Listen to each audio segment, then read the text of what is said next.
Fala galera, muito boa tarde aí no Brasil, a todos vocês que estão entrando aqui no Periscope.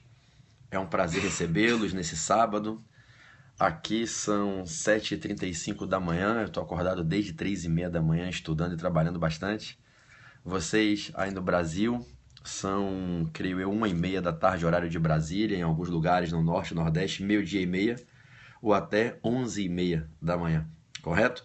É um prazer receber a companhia de vocês aqui para a gente bater um papo rápido nesse sabadão, conversando sobre alguns pontos muito bacanas que envolvem o direito tributário, processo civil, execução fiscal, bem de família, que é o tema que eu anunciei aqui na chamada, né? Que alegria ver meu professor eterno, meu querido amigo, o magistrado, o professor Marcelo Moura aqui presente. Como é bom, né? Ontem ele me fez essa surpresa e ele está aí de novo. Quem quiser seguir um grande professor, ele aqui, ó, botou beijão pra você, Moura Online. Beijão, Marcelo, dá um beijo na Leninha, nos teus filhos. Quando eu chegar ao Brasil, faço questão que a gente se encontre aí pra matar a saudade. Quem quiser seguir um grande professor e grande magistrado, um grande juiz, que se dedica muito à docência, à vida acadêmica, coordenador de pós-graduações, autor de uma CLT fabulosa, sigam o Marcelo Moura, juiz trabalhista. O Marcelo é aquele juiz que ficou famoso, já era famoso, ficou mais ainda no passado com aquela reportagem do Fantástico, maravilhosa, né? Um cara que honra a magistratura nacional. Vale a pena seguir, Moura Online. Ele entrou no Periscope ontem, foi a primeira vez que ele entrou, né? Meu eterno professor, o cara que me deu a minha carteira da OAB há muitos anos atrás, há quase 16 anos eu estudei com ele e hoje ele é professor do Portal F3, professor Marcelo Moura, juiz trabalhista, maravilhoso, autor de diversas obras, CLTs, livros de direito material, processual do trabalho, um querido. Bom, eu tenho um tema muito bacana para conversar com vocês hoje aqui, que é um tema que passou por uma inovação recente na legislação, não é? E esse tema ele tem sido alvo aí de muitas reflexões nos últimos meses e já vem caindo em provas. Eu não vou me surpreender se esse tema aparecer na prova, por exemplo, do Ministério Público do Rio de Janeiro amanhã. Não vai me surpreender se esse tema aparecer nas provas e concursos que venham acontecer durante todo o ano de 2016. É o tema da possibilidade ou não de penhora do bem de família pela Fazenda Pública na execução fiscal. É sobre isso que eu quero rapidinho bater um papo bem bacana com vocês aqui. A possibilidade ou não da penhora do bem de família na execução fiscal. O assunto é muito importante, eu vou ser bem breve, é uma transmissão rápida aqui. Eu espero que vocês gostem ao final e que possa agregar valor. Tudo bem? Bom, assiste no portal, quem está ao vivo agora, Lúcia, quem está ao vivo pelo portal, fica no portal, porque isso aqui você tem 24 horas para uma retransmissão. Você pode ver mais tarde, pode ver de noite, tá? Você está na revisão do MP ao vivo no portal, fica lá. Fica lá na revisão do portal. Depois, no intervalo, na parte da noite, pega aqui a minha transmissão e assiste, beleza? Tá aqui, ó, o professor Fabrício Bastos, @Fabrício Bastos, tá lá no portal. Na parte da manhã deu a palestra dele lá, a revisão dele de processo civil, né? Então, tá aqui. Isso. Então, se tá passando a de ontem, agora a minha no portal, vocês já assistiram? Cola comigo aqui agora, tudo bem? Vamos lá, Fabrição, te amo. Um beijo, tá? Então, vamos lá. Olha só, moçada, o que eu vou pedir a todos para a gente começar? Quem está ao vivo aí, se puder, convidem os seguidores, tá? Vocês botam o dedinho aqui, ó, no contador, onde estão saindo os coraçõezinhos, e convidem os seguidores de vocês. Isso, que a Gezinha, que o Djalma fizeram agora, Viviane Cassartelli, né? Muito obrigado aí por convidar os seguidores de vocês. Então, todo mundo está online, Lúcia de Souza, Felipe Garcia, grande Felipe, Rodrigo, GG Frota, o pessoal que está sempre aqui, eu já começo a me acostumar com os nomes, o Giovanni, né? Então, é sempre bom ver vocês aqui, Marcos Bueno, né? Felipe Vicente também, sempre me acompanhando no Periscope, Priscila Pinheiro, sempre nas minhas transmissões também, vocês sabem que eu decoro o nome de todo mundo, né? Eu sou ninja para decorar nome, né? Então, vamos lá, convidem a galera, vamos trazer o pessoal para dentro da aula e eu vou começar, tá? A partir de agora, falando sobre o tema, tudo bem? Então, vamos lá, a professora Bia Abraão está aqui presente, olha que legal, Bia Abraão, professora Beatriz Abraão, advogada criminalista, grande professora de processo penal, vale a pena seguir também, maravilhosa, tá aqui, um beijo, Bia. Saudade de você. Então vamos lá, galera, vamos começar? Agradeço a companhia de vocês, a presença. Repito, aqui são 7h30 da manhã, tá? Aí para vocês no Brasil, 1h30 da tarde, horário oficial de Brasília. Vamos lá. Bom, o tema é execução fiscal e penhora do bem de família pela fazenda pública. Permitam-me uma introdução rápida. A fazenda pública, quando está executando os contribuintes inadimplentes, evidentemente já inscritos em dívida ativa, a fazenda pública, ela encontra uma limitação quanto à liberdade de conseguir que seja promovida a penhora dos bens do contribuinte executado e a outro giro. Ao contrário da limitação, ela encontra uma proteção. Então, a fazenda tem, de um lado, uma limitação e, de outro lado, ela tem uma proteção. Prestem muita atenção, tá? Bom, vejam bem, vocês estão me ouvindo, não estão? Porque eu vi que uma pessoa escreveu que não está me ouvindo, mas o som está saindo normal aí, correto?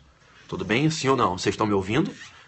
Sim, perfeito. Então, quem não está me ouvindo, não vai adiantar nada eu falar se você não está me ouvindo. Sai e volta, ok? Obrigado aí por quem está me ouvindo. Sim, sim, sim, sim, tudo bem, ótimo. Então, vamos lá. Vejam, na execução fiscal, a fazenda pública tem, de um lado, uma limitação e do outro, uma proteção. Duas regrinhas antagônicas que convivem com o mesmo tema, possibilidade ou não de penhora de bens do executado. Prestem atenção. Primeiro, a proteção, a garantia. Depois, a limitação. No âmbito da proteção, da garantia, a fazenda tem uma garantia. No fundo, é um privilégio que ela tem que garante o crédito tributário. A fazenda pode, na execução fiscal, conseguir a penhora de bens do executado que estejam gravados com cláusulas de impenhorabilidade que tenham sido contratualmente estabelecidas. É dizer, a fazenda tem um privilégio que um particular não teria. A fazenda, quando executa um particular, pode conseguir algo que, se o exequente fosse um outro particular, não conseguiria. A fazenda pode, na execução fiscal, penhorar bens do contribuinte executado que estão protegidos por cláusulas de impenhorabilidade, quando essas cláusulas são voluntariamente constituídas, é dizer, quando ditos gravames são acostados no bem em razão de um contrato, de um negócio jurídico, pela vontade privada de particulares. Repetindo a informação, a fazenda pode, numa execução fiscal, penhorar bens sobre os quais paira uma cláusula de impenhorabilidade, desde que essa cláusula tenha sido instituída voluntariamente. Quando se fala voluntariamente, se quer dizer pela vontade privada. Insisto, é falar por um contrato, por um negócio jurídico. Exemplifico para demonstrar essa proteção da qual goza a fazenda pública. Imagine que eu, Pedro Barreto, resolvo doar um imóvel para o meu amigo querido professor Fabrício Bastos, que nos assiste. Ao fazer a doação, o Fabrício se tornará alguém capaz de adquirir o imóvel em razão de um contrato. É claro que o contrato não transmite a propriedade, ele terá que registrar o contrato e o registro possibilitará a aquisição da coisa. Nesse contrato de doação, eu, Pedro, posso ir além do que apenas doar a coisa. Posso me expandir na minha liberalidade e, além do ânimos donandi de doar a coisa, posso colocar um gravame declarando que a coisa que eu dou ao Fabrício fica impenhorável. Trata-se de uma cláusula de impenhorabilidade acostada sobre o bem doado pela minha vontade particular no contrato de doação. É dizer, ao fazer isso, eu faço com que o Fabrício tenha dois benefícios. O primeiro, adquirir o bem gratuitamente pelo registro do contrato. O segundo, além de adquirir o bem, tê-lo como um bem blindado, impenhorável, que não será alvo de constrição em execuções privadas, movidas por credores particulares do Fabrício. É dizer, se eu, Pedro, além de querer proteger o Fabrício doando a coisa, quero expandir o meu benefício, doando a coisa e tornando-a impenhorável, eu posso fazer. É uma prerrogativa que eu tenho como doador, porque a coisa é minha. A coisa ainda é minha, e se eu quero doá-la ao Fabrício, eu tenho o direito de, além de doá-la, declará-la impenhorável. E o efeito da minha declaração se expande para credores privados, particulares que o Fabrício tem. Nessa toada, minha querida professora Angélica Agliotti, @Agliotti, promotora de justiça, bem-vinda. Nessa toada, amada Angélica, o Fabrício, ao receber o bem como donatário, estará protegido. E credores que o Fabrício tenha, o José, a Maria, o Banco X, não poderão penhorar esse bem. O bem estará blindado com o manto da cláusula contratual de impenhorabilidade. Todavia, reflitam que essa cláusula contratual de impenhorabilidade não pode se opor à fazenda pública. Não obstante, válida. Ela é atingida por um gravame, por uma limitação que a gente chama de ineficácia relativa, subjetiva. Essa cláusula é ineficaz relativamente a um sujeito, a fazenda pública. É dizer, a minha cláusula de impenhorabilidade, a qual voluntariamente acostei no contrato, protegendo o Fabrício donatário, para que o Fabrício não perca esse bem em execuções movidas por seus credores. Essa cláusula ela é válida, mas ela é ineficaz, ela é inoponível à fazenda pública. Nesse linear, pode a fazenda numa execução fiscal contra o Fabrício. Eventualmente, o Fabrício, devedor de imposto de renda, de CMS, ISS, IPTU, seja lá o que for. A fazenda pode penhorar, professora Jaqueline Elian, a fazenda pode penhorar esse bem. E a fazenda pode conseguir discutir o bem do patrimônio do Fabrício, mesmo com a cláusula de impenhorabilidade. Por quê? Porque a fazenda goza de um privilégio, de uma proteção legal, vou dar o artigo, que é o privilégio de poder penhorar os bens que estão gravados com cláusulas voluntárias de impenhorabilidade. Ora, você vai dizer, Pedrão, por que a fazenda pode passar por cima? É simples. É que não se pode dar a um particular o poder de blindar patrimônio alheio contra a possibilidade de satisfação creditória quando o crédito é um crédito do Estado, crédito público. O meu interesse privado de proteger o donatário Fabrício não pode estar acima da necessidade de satisfazer o crédito público e acautelar o orçamento público com a entrada da receita que é devida. Então, entendeu, ao nosso pensar corretamente, o legislador, que numa ponderação de valores, a supremacia do interesse público não pode ser relativizada por uma vontade particular de querer proteger alguém com a cláusula de impenhorabilidade do bem, que passará a integrar o patrimônio dessa nova pessoa que adquirirá o bem. Então, o nosso legislador, ao nosso humilde pensar, adequadamente, corretamente, valorou que não se pode opor à fazenda um gravame particular de impenhorabilidade. E nessa toada, as cláusulas particulares de impenhorabilidade não se opõem à fazenda pública. O princípio da inoponibilidade à fazenda pública. Trata-se, na boa técnica, de uma hipótese de ineficácia relativa subjetiva. Ineficácia relativa àquele sujeito, à fazenda pública. Tudo bem? Maravilha. Bom, há outro giro. Se a impenhorabilidade decorrer da lei, a fazenda tem que respeitar. Agora, eu não mais falo de uma proteção, e sim de uma limitação. Preste atenção. Primeiro, falei a você. Então, isso, questão de prova oral, perfeito, Carvini. Isso aí, cai sempre, pergunta sempre. Tá? Eu vou entrar com o plus já, com a inovação legislativa de alguns meses atrás. Estou plantando o terreno para trazer a inovação. Então, para que vocês possam entendê-la, prestem atenção. Todo mundo junto comigo. Se de um lado a fazenda tem a proteção de poder penhorar os bens que estão com gravames voluntários de impenhorabilidade, a outro passo, a fazenda sofre uma restrição. Ela não poderá penhorar os bens se a impenhorabilidade decorrer de lei. É dizer, se quem determinou que certo bem se torna impenhorável, não podendo ser constrangido em execuções movidas pelos credores, foi o legislador.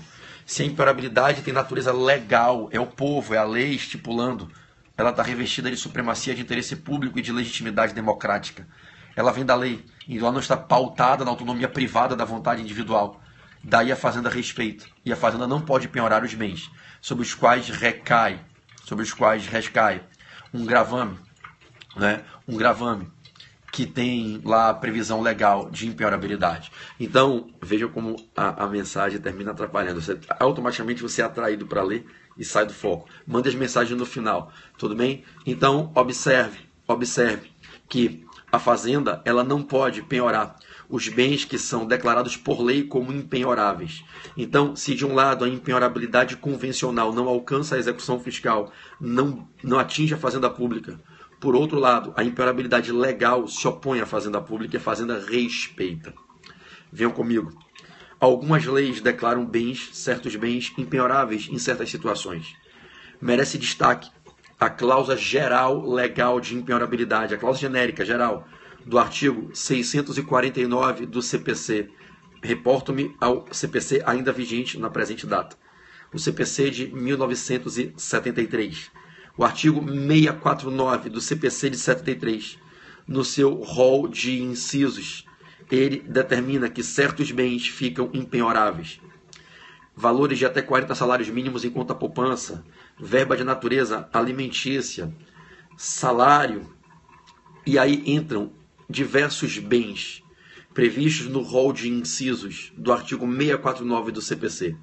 A Fazenda, na execução fiscal, não penhora os bens que estão do inciso 2 ao último, se eu não me engano, o inciso 11 ou 10, lá do 649. Me fugiu agora aqui, me tomou de assalto aqui o esquecimento, se são 10 ou 11 incisos, lá no 649 do CPC. É dizer, do inciso 2 ao último, que eu acho que é o 11, do segundo ao último, se indicam bens que a Fazenda não pode penhorar. Não pode porque a impenhorabilidade é legal. Então a Fazenda respeita a impenhorabilidade do 649 do CPC, tudo bem? A segunda lei, muito prestigiada nas provas, evidentemente, ela deu nome a essa chamada aqui do meu periscope de agora, é a lei do bem de família legal, a lei 8.009 de 90. Então, a lei que instituiu o bem de família legal, perdoe-me pela redundância, a lei que instituiu o bem de família legal, porque na verdade o Instituto tem esse nome, bem de família legal, já que antes de 1989 a gente tinha apenas o bem de família convencional, o qual não desapareceu, continua regulado no Código Civil. Só que desde quando o então presidente Fernando Collor de Mello editou a medida provisória 135, em 1989, que se converteu na Lei 8.009 de 90, a gente passou a ter o regime dual do bem de família convencional e o bem de família legal. Então, o bem de família se chama de bem de família legal quando a proteção é dada pela lei, independente do acesso ao regime voluntário do bem de família convencional, acautelado pelo Código Civil. Então, fala-se da Lei 8.009 de 90, que instituiu o bem de família legal, apoiado no Instituto Norte-Americano chamado Homestead. Correto? Bom, o bem de família legal nos interessa bastante aqui nessa explicação. A Lei 8.009 de 90, no artigo 1º, declara que não se pode penhorar o bem de família. Bom, o conceito de bem de família é bem lato e eu não vou enveredar por ele, senão eu saio do foco da aula. E a aula não é de bem de família, e sim de penhorabilidade ou impenhorabilidade do bem de família na execução fiscal. Partindo-se da premissa que a galera já tem uma base para entender o que é o bem de família nos seus múltiplos desdobramentos que foram sendo construídos evolutivamente na jurisprudência sempre dinâmica e mutante do STJ, que foi dando um conceito cada vez mais aberto ao Instituto do Bem de Família. Vocês sabem, com certeza, vou ser bem breve, que não é mais o bem da família no conceito clássico. Eu dou a proteção do chamado bem de família a um morador celibatário, a uma comunidade homoafetiva, a uma comunidade que vive no sistema de poliamorismo, não importa qual é a estrutura formal de convívio plural, unido pelo amor e pelo afeto. O conceito de família hoje é o conceito constitucionalizado, contemporâneo, na constitucionalização do direito privado, pautada nos valores dos direitos fundamentais. Então, independente de qual seja a estrutura formal daquele grupo, ou até mesmo caso se trate de um morador celibatário, a proteção se concede. Ainda que não se tenha a moradia, o bem pode estar alugado a terceiros, desde que os resultados da locação convertam-se para o sustento do mínimo essencial daquela pessoa e da tua eventual família. O bem de família continua protegido como bem de família. Não precisa ser bem da moradia, como era na origem do homestead americano que inspirou o bem de família brasileiro. Então esse imóvel, que é destinado a prover o mínimo existencial daquela pessoa ou da tua comunidade de convívio permanente e habitual, unido pelos valores, né, da intimidade, do amor, que fazem o conceito moderno de família. Então esse bem de família ele é protegido pela cláusula de impenhorabilidade legal do artigo 1º da Lei 8.009. E nesse compasso, observe que a Fazenda Pública ela respeita, ela não é execução fiscal, ela como regra, ela não penhora o bem de família. Uma execução fiscal de imposto de renda movida pela União, com ajuizamento da ação pela Fazenda Nacional, não penhora o bem de família. Uma execução fiscal cobrando-se IPVA, o Estado cobrando, não penhora o bem de família. Uma execução fiscal em que o município cobra ISS de um determinado prestador de serviço inadimplente, não se penhora o bem de família. Observe que a Fazenda Pública, ela como regra, ela respeita o bem de família, porque trata-se de uma impenhorabilidade legalmente estipulada, mas tem exceções. E é na órbita dessas exceções que entram as questões de prova. As questões elaboradas por bons examinadores, elas sempre caem exatamente na nuance, no ponto específico de quando se torna possível penhorar o bem de família, afastando-se a proteção. Percebam, eu peço a vocês muita cautela nessa informação agora, muito carinho para processar a informação, para que vocês não errem em prova, especialmente a galera que vai fazer Ministério Público amanhã, muita atenção agora. Galera do MP Rio de Janeiro amanhã, muita atenção agora. Olhem só, a regra é a impenhorabilidade legal do bem de família. A regra é que na execução fiscal não cabe a constrição do bem de família para satisfazer o crédito tributário exequendo, ok? Se o bem que foi penhorado, o bem do executado, é o seu bem de família, a regra é que não cabe. A Fazenda respeita a impenhorabilidade legal. Anote, por gentileza, antes que eu explique as exceções, o artigo do CTN que assim determina. Artigo 184. Tome nota que esse artigo é um artigo importante. Artigo 184 do CTN. 184 do CTN. Artigo 184 do CTN, que determina, ok? Isso, que a Fazenda pode penhorar bens com gravames de impenhorabilidade convencional, mas respeita a impenhorabilidade legal. Tudo bem? Então, é o artigo 184. Obrigado pela galera que está botando o coraçãozinho aí na tela. A gente está indo rumo aí aos 9 milhões de corações. Eu agradeço a vocês aí. Quem puder, bota o dedinho na tela e solta coração aí, tá? Pra gente. Então, vamos lá. Isso, na revisão do portal eu pedi que colocasse o meu periscope de ontem lá, pra galera poder assistir. Então, eu pedi pra eles encaixarem depois do almoço. Vamos lá. Nem todo mundo tem periscope, entendeu, moçada? E muita gente comprou a revisão do portal e eu não estou no Brasil. Então, como nem todo mundo tem periscope, eu pedi que o pessoal da organização lá tivesse o cuidado de transmitir o meu periscope lá, para que eles pudessem pegar aquelas dicas, porque nem todo mundo tem periscope. Tudo bem? Beleza. Então vamos juntos, todo mundo agora. E, pô, foram mais de 500 pessoas que se inscreveram na revisão do Ministério Público Online do Portal FT. A gente está super feliz. Inclusive, se vocês puderem divulgar o portal aos amigos de vocês, eu agradeço muito. Tá um projeto aí ousado, corajoso, meu e da minha esposa, da Dani, né? E a gente jogou a nossa vida aí toda em cima desse projeto e graças ao bom Jesus, Deus está provendo aí com muito esforço. Eu nunca trabalhei tanto na minha vida como de março, abril do ano passado para cá. O portal nasceu em julho e a gente tem aí 7 meses de vida. Graças a Deus as coisas estão acontecendo, ainda tem alguns tropeços, alguns erros para serem corrigidos. Acho que é normal, é um começo, mas na balança eu acho que o saldo é muito positivo, graças a vocês. A vocês. Eu louvo a Deus pela vida de cada um de vocês. Que o bom Jesus sempre vos abençoe e conceda todas as glórias a vocês. Tudo bem? Fico muito honrado com esse carinho. Olha aqui a professora Angélica Glioche. Pedro, maior energia positiva lá no Portal F3 para o provão do MP de amanhã. Pô, me emociona, Angélica.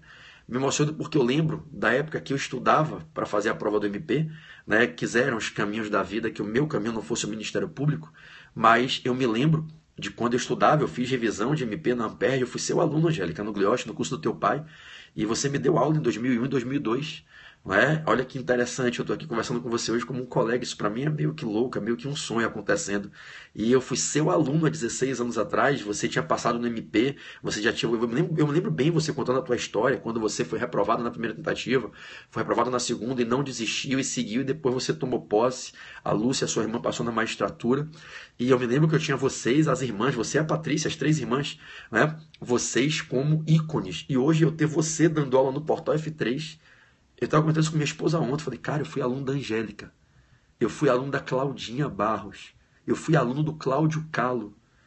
E hoje eles dão aula com a gente no projeto. Hoje eu dou aula junto com eles. Isso para mim não tem palavras. É só agradecer a Deus por ter me feito acreditar que estudar valeria a pena. E se para mim o caminho não foi o MP e Deus trilhou um outro caminho, esse outro caminho que é maravilhoso, só foi possível porque eu escolhi estudar. E acreditei que eu não poderia parar de estudar, mesmo quando eu tropecei. E graças a Deus, são 16 anos estudando todos os dias. E hoje eu tenho uma vida, graças a Deus, próspera e plena, feliz, com a família estruturada, graças à escolha de estudar. Fico muito honrado, Angélica, com a sua presença aqui, tá? Quem não conhece, essa aqui, ó, que tá com a foto de costa, de cabelo liso, grande, a Glioche. Professora Angélica Glioche, promotora de justiça do MP Rio de Janeiro, promotora há quase 20 anos. Filha de um grande ícone, desembargador Ângelo Glioche, irmã da querida professora magistrada Lúcia Glioche e da outra promotora, a professora Patrícia Glioche. Né? Uma família vencedora. A Glioche é top. Valeu, Angélica. Tenho muita honra de ter você aqui. Bom, vamos lá. Vamos continuar. Eu acho que compartilhar esses momentos é bacana para a galera que está estudando. Eu acho que para vocês que são concurseiros, vocês que estudam, Eu acho que essas paradas, que eu sei que isso quebra um pouco a didática da aula, a sequência da aula, mas eu acho que traz um pouco de fé, renova a fé, traz esperança e mostra que é possível, né? Mostra para todos que é possível chegar lá, que você pode sim, que pessoas simples e humanas como a Angélica, como o Pedro, como a Cláudia, elas estão aqui para mostrar a vocês que é possível, que vale a pena vocês investirem no sonho de vocês. Bom, então vamos lá. Vou pedir a vocês que segurem as mensagens um pouquinho, sigam a Aglioche, Angélica Aglioche, sigam ela aqui com esses emotionzinhos, clica em cima da publicação dela e segue, que ela é maravilhosa, além desse espírito de mãezona que a Angélica tem, né? Ela é um docinho de ser humano, uma pessoa dócil, de uma alma tão simplória, tão graciosa, uma pessoa tão amável, que quem não quer estar perto da Angélica, né? Eu, quando era aluno, já era fascinado nela, né? Quem não quer estar perto da Angélica? Ela é incrível, né? Vamos lá, vamos voltar para a execução fiscal, valeu? Bom, galera, então o que é que acontece? Em regra, a Fazenda respeita o bem de família legal, tá? Por conta da previsão do artigo 184 do CTN, de que se deve respeitar a cláusula de impenhorabilidade quando oriunda de previsão expressa na lei. Qual é a polêmica de prova? Vamos lá. Onde é que a banca pode trabalhar? Vocês que vão fazer MP amanhã, onde é que a Daniela pode trabalhar, que é examinadora? Galera que vai fazer o exame de ordem, onde é que o Sérgio Pirro poderia bater nessa questão? No artigo 3º da Lei 8.009, que tem as exceções. O artigo 3º que tem as exceções.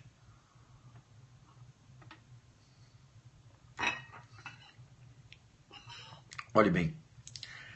Galera, deixa eu bloquear isso aqui. Bloquear o usuário. Pronto. Galera, olha só. O artigo 3º, num rol de 8 incisos, ele elenca uma série de situações específicas em que se pode penhorar o bem de família. É dizer, aprendam que a proteção que eu, que você, que cada um de nós temos de o nosso bem de família ser impenhorável não é absoluta. Existem diversas hipóteses elencadas nos incisos do artigo 3º que é possível penhorar o bem de família, em que é possível penhorar o bem de família. Existem diversas hipóteses em que o bem de família pode ser penhorado. Ou seja, a lei com uma mão deu a proteção no artigo 1º e com outra ela tirou no artigo 3º para as situações ali elencadas. O que eu vou te falar aqui no aula de tributário e processo civil pode cair como questão da prova de civil. Então, vejam que existem situações da vida em que o legislador ponderou e entendeu que o credor pode conseguir penhorar o bem de família do devedor, não se acautelando o devedor com a proteção legal da impenhorabilidade. Nesse compasso, percebam que a impenhorabilidade legal do bem de família não é absoluta, ela tem exceções. Alguns credores, em algumas situações, podem, ao executarem seus devedores, penhorar o bem de família. O artigo 3º expressamente autoriza. E aí entra a questão que nos interessa de tributário. Tá? De tributário. O inciso 4, ele permite a penhora do bem de família legal por dívidas de tributos, de impostos, taxas ou contribuições ligados ao imóvel. É dizer, o artigo 3º, inciso 4, permite que a Fazenda Pública possa penhorar o bem de família do contribuinte, caso a dívida seja ligada a um tributo relativo ao imóvel. Exemplificando, imaginem que eu não paguei o IPTU do meu imóvel urbano, ou ITR do meu sítio, meu imóvel rural. Não paguei uma taxa de lixo ou uma contribuição de melhoria. A Fazenda pode, na execução fiscal, penhorar o imóvel, que é o bem de família. É que o legislador entendeu que para que você goze da proteção nesse imóvel, você precisa estar quite com as dívidas tributárias ligadas a esse imóvel. É um mínimo de obrigação que você precisa cumprir para merecer gozar da proteção da impenhorabilidade legal. Ou seja, se você não paga o seu IPTU ou ITR, se você não pagou adequadamente o ITBI ou ITCMD na aquisição do bem, se você não paga as taxas e contribuições ligadas ao imóvel, você não merece a proteção. E por assim ser, na execução fiscal, se pode penhorar o bem de família. Tudo bem?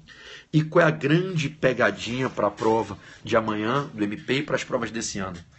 É que o inciso 1º foi revogado pela Lei Complementar 150, que entrou em vigência em 1º de junho de 2015. Há 7 meses que nós tivemos uma inovação. Há exatamente 7 meses, quase 7 meses, desde quando entrou em vigência, em 1º de junho do ano passado, a Lei Complementar 150, que inovou no regime jurídico dos domésticos, matéria trabalhista. Essa Lei Complementar 150 atingiu a Lei do Bem de Família e revogou o inciso 1º do artigo 3º. O inciso 1º não existe mais. O inciso 1º autorizava a penhora do bem de família em execuções previdenciárias por débitos de contribuições previdenciárias dos empregados domésticos do imóvel. Repetindo, o artigo 3º, inciso 1, autorizava algo que não se autoriza mais. O artigo 3º, inciso 1, autorizava desde 1990 e até 2015, durante 25 anos se autorizou a penhora do bem de família por dívida de contribuição previdenciária dos empregados domésticos do imóvel. Exemplifico. Imagine que eu tendo a minha empregada doméstica no meu imóvel, desconte a contribuição previdenciária dela e não repasse à fazenda pública, praticando apropriação indébita, inclusive previdenciária. Faço a retenção, mas não recolho aos cofres públicos, ok? Se a fazenda previdenciária vier me executar, porque na qualidade de substituto tributário eu sou o sujeito passivo da relação tributária, a minha empregada deve a contribuição à previdência, mas quem tem o dever de formalizar o recolhimento sou eu, na qualidade de empregador, substituto tributário.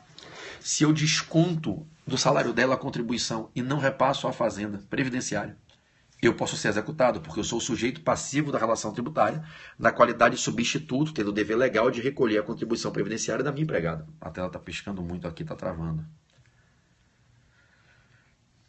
Vamos lá, vamos tentar terminar. Então, observem que se eu estou devendo a contribuição previdenciária da minha empregada doméstica do meu imóvel, até 31 de maio do ano passado, a fazenda poderia penhorar o meu imóvel. O empregador poderia perder o imóvel, bem de família, porque até 31 de maio de 2015 se admitia a penhora do bem de família na execução fiscal previdenciária por dívida de contribuição previdenciária do empregado do imóvel.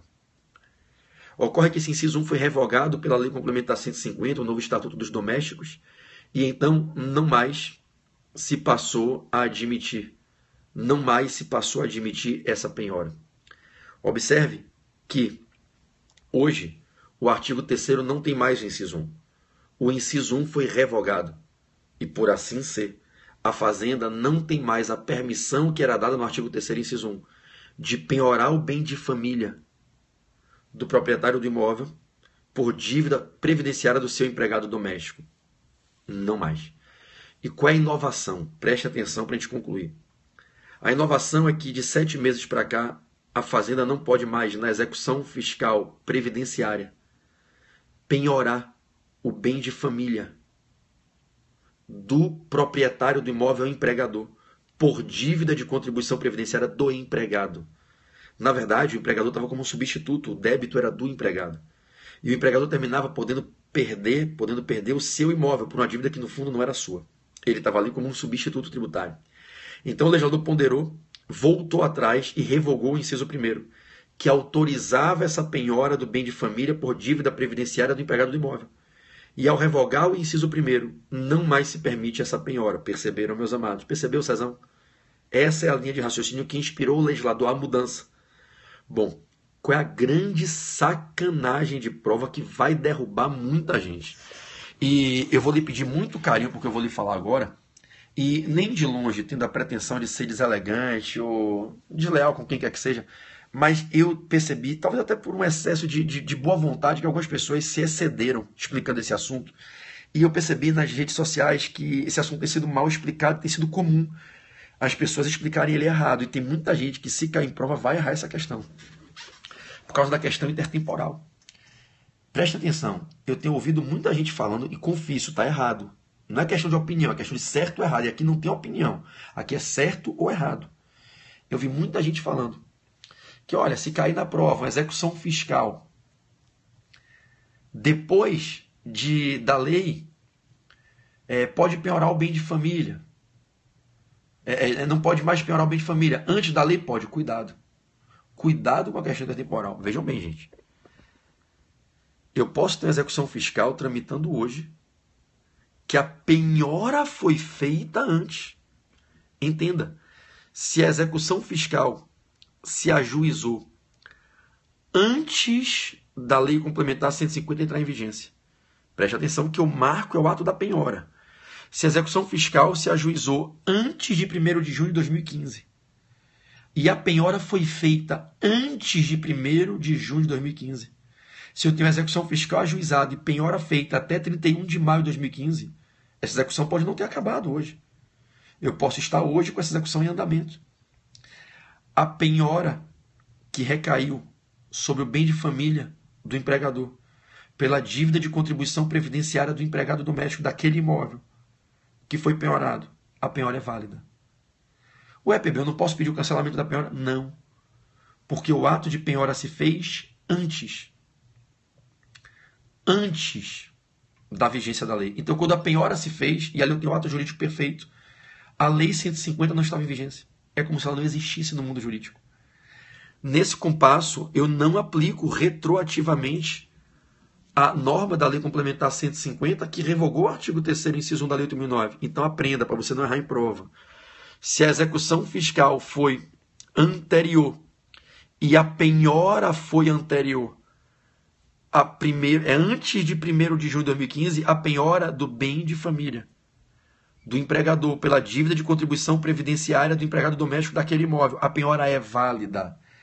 Eu aplico o então, à época, vigente inciso 1º, que permitia a penhora. A revogação do inciso 1º só se dá a partir de 1º de junho de 2015. E aí, muito carinho com o que eu vou falar agora, mas muito carinho mesmo. Se a execução fiscal foi ajuizada em abril ou maio de 2015, antes da nova lei, a Lei Complementar 150, mas não teve penhora, e a penhora somente se faz já na vigência da nova lei, aí ela não cabe. Ou seja, não importa a data do ajuizamento da execução, importa a data da penhora. Permitam-me explicá-los. O problema vai ser sempre com as execuções fiscais ajuizadas antes de 1º de junho de 2015. Porque é óbvio que se a execução fiscal é ajuizada, se a execução fiscal é ajuizada em setembro, em outubro de 2015, sim, mas ela entrou em vigência ali. Tá? Ela entrou em vigência ali em junho. Então, veja, se a execução fiscal é ajuizada em 2015, outubro, novembro, dezembro, não há qualquer dúvida. É óbvio que você não vai ter dúvida alguma, porque a execução fiscal é ajuizada já no momento em que o novo regime está vigendo. Perceberam? Agora, o problema, Lúcia, é quando eu tenho a execução antes da vigência da lei, mas com penhora depois da vigência da lei. Você entendeu? Se a execução é antes da vigência da lei e a penhora é depois da vigência da lei, perfeito, perfeito a questão das datas, perfeito. Então, se a execução é antes da vigência da lei e a penhora é depois da vigência, como a penhora veio depois da vigência, já não caberia mais a penhora. Daí, olha, o juiz Marcelo Moura aqui presente com a gente. Daí eu tenho que... tô falando de trabalhista, ele tá ligado, de butuca, hein? Grande Marcelão. Vai pegar isso aí na vara, hein? Você pega a execução lá, não pega, Marcelo? Quer a execução trabalhista na sua mão lá? Você pega o previdenciário, chega a acumular lá. Você está na 18ª, não é isso? É a 19ª. Qual é a vara que você está atuando hoje? Acho que é a 19ª, não é isso? Pega a trabalhista, pega a previdenciário, pega a execução lá. Você faz a execução, você julga a execução. Então, para a gente concluir aqui, o que é que eu quero mostrar a vocês? Todo mundo esperto comigo. Gente, se a execução fiscal é ajuizada depois da vigência da lei, não tem nenhuma dúvida. Não existe mais o inciso 1 do artigo 3º. Então, nenhuma dúvida. Eu posso aplicar a nova regra, e isso julga assim, né? Vai ver muito isso, hein, Marcelão?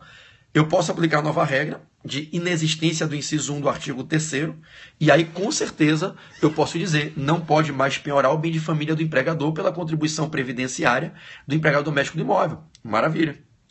Agora, isso, valeu, Marcelão. Agora, preste atenção. Preste atenção. Onde é que está o problema? Vocês estão percebendo? O problema não é a execução ajuizada depois da vigência da lei. O problema, Lúcia, é quando a execução é ajuizada antes da vigência da lei. Porque se a execução foi ajuizada antes da vigência da lei, a priori, a lei não estava em vigência. E aí todo mundo junto comigo, presta atenção. Se a execução foi ajuizada antes da vigência da lei, e a penhora foi antes da vigência da lei, a penhora é válida. Mas se a execução foi antes da vigência da lei e a penhora vem depois da vigência da lei, né, a gente tem que tomar o cuidado com a vacácio. Perfeito, Lúcio, obrigado pela lembrança. A vacácio dos 180 dias, correto? Lei Complementar 150 de 2015. Tá? Então, preste atenção.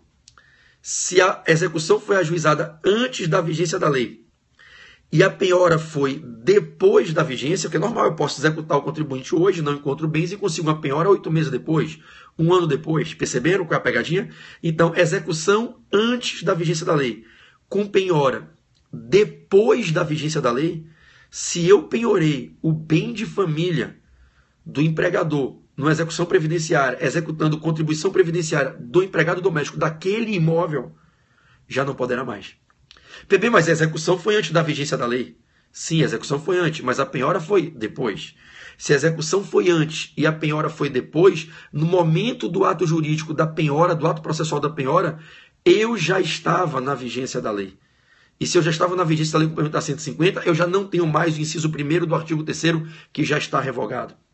E se o artigo 3º, inciso 1, já está revogado, porque eu já estou com a vigência da lei complementar 150, bingo, eu não posso fazer aquela penhora. Então, mesmo que a execução tenha sido ajuizada antes da vigência da lei, se a penhora veio depois da vigência da lei complementar 150, essa penhora é nula, eu tenho que pedir o cancelamento da penhora. Eu posso entrar, por exemplo, na execução fiscal, com a exceção de pré-executividade, pedindo a nulidade da penhora, matéria de ordem pública, nenhuma necessidade de dilação probatória, tudo bem? E aí, bingo, eu peço no processo, posso pedir, inclusive, em exceção de pré-executividade, a nulidade da penhora, perceberam?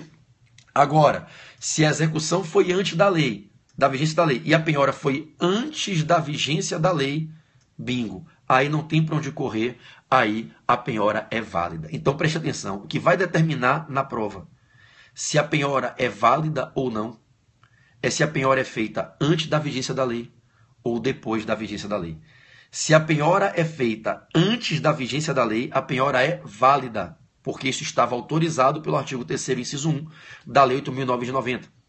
Mas se a penhora é feita depois da vigência da lei, essa penhora não é válida, é um caso de nulidade de penhora, ok? Porque não mais se pode penhorar, com a vigência da lei complementar 150, não mais se pode penhorar o bem de família do empregado doméstico do imóvel. Tudo bem?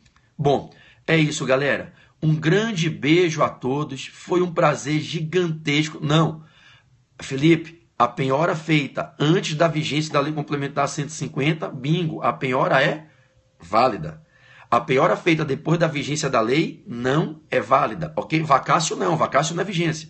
A vigência é só após a vacácio. Publicou, vacácio, vigência.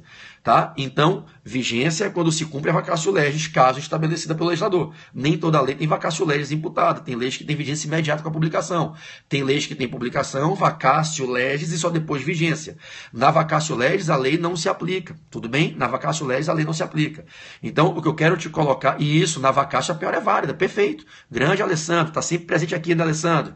Parabéns. Na vacácio, a penhora é válida, tá? Para que não tenha... Valeu, Lúcia. Para que não tenha ficado nenhuma confusão se eventualmente a gente trocou as datas aqui. Na vacácio, a penhora é válida, tá? Porque a lei não entrou em vigência ainda. Agora, entrando em vigência a lei, a partir dali não cabe mais essa penhora. Então, a dica que eu estou dando a vocês é cuidado, que o que importa na prova não é a data do ajuizamento da ação, é a data da penhora. O que importa na prova é a data da penhora. Se a penhora foi antes da vigência da lei, ela é válida, porque podia.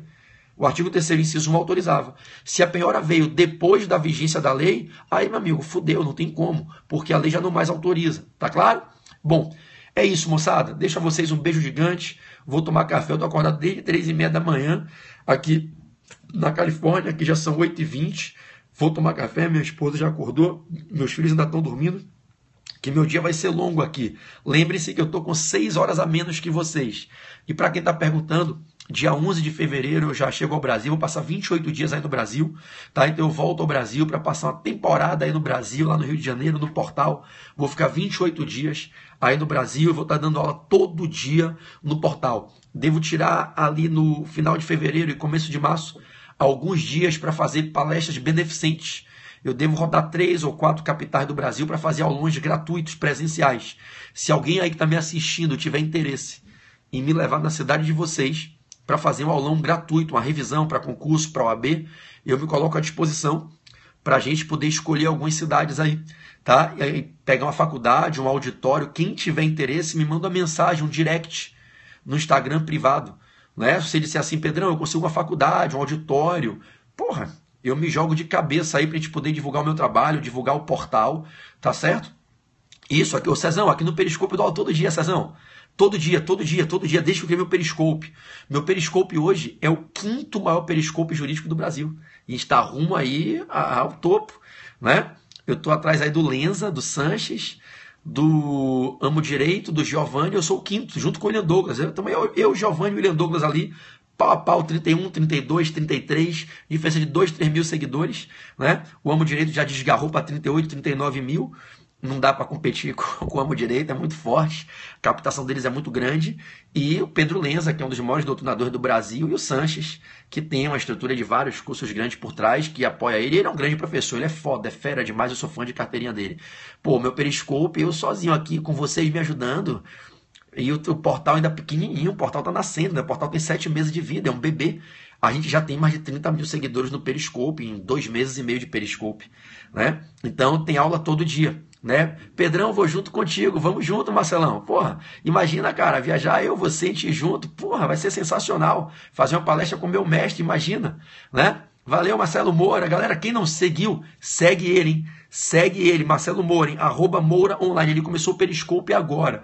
São periscopes que eu faço questão de indicar, porque são professores bons, que vocês podem ter acesso a aulas muito boas, tá? Então sigam @Moura Online, o juiz trabalhista Marcelo Moura, tá? Valeu, galera. Um beijo grande. Obrigado pelo carinho de todos vocês. Para mim é um motivo sempre de orgulho ter a companhia de vocês aqui no meu Periscope. De qualquer lugar do mundo que eu estiver, vocês sabem que eu passo menos da metade do meu ano no Brasil e mais da metade fora, né? Trabalhando, estudando, dando palestras, pesquisando, né? Viajando bastante. E de onde eu tiver, Periscope na mão, pode ser de onde for do Brasil, do mundo, eu vou estar todo dia aqui com vocês, tá bom? Muito obrigado pelo carinho, obrigado pelos coraçõezinhos que vocês botaram. E se eu puder pedir, viu, galera? Quem tiver Instagram, me sigam lá no Instagram, tá? Meu perfil no Instagram. Vocês sabem qual é o meu perfil no Instagram? Vocês conhecem meu perfil no Instagram? @Pedro Barreto, Portal F3, tá? As questões Lúcia Calheiros vão entrar hoje, Lucinha, tá? A gente estava revisando, organizando por tema, eu e Rafa. Já era para ter entrado, a verdade foi mais uma questão de preciosismo meu e dele, tá? Hoje elas estão sendo postadas, tá bom, minha linda? Obrigado pelo carinho, tá? Então, quem não me segue no Instagram, ok? Sigam, tá? @Pedro Barreto, Portal F3. Valeu? Bom, estão gostando do Eu Amo Constitucional? Vocês estão gostando do Eu Amo Constitucional? Segunda-feira a gente volta com o Eu Amo Constitucional, com o Rafa. Rafa assume lá com direitos fundamentais 2 aulas seguidas, depois remédios mais 2 aulas e eu volto com a organização do Estado. Tudo bem? O Eu Amo Constitucional tá top, hein? Tá top. Valeu? Beijo grande, minha gente. Fiquem na paz de Jesus. Que o bom Deus nos abençoe a cada dia. Sempre um prazer ter vocês aqui. Fiquem com Deus.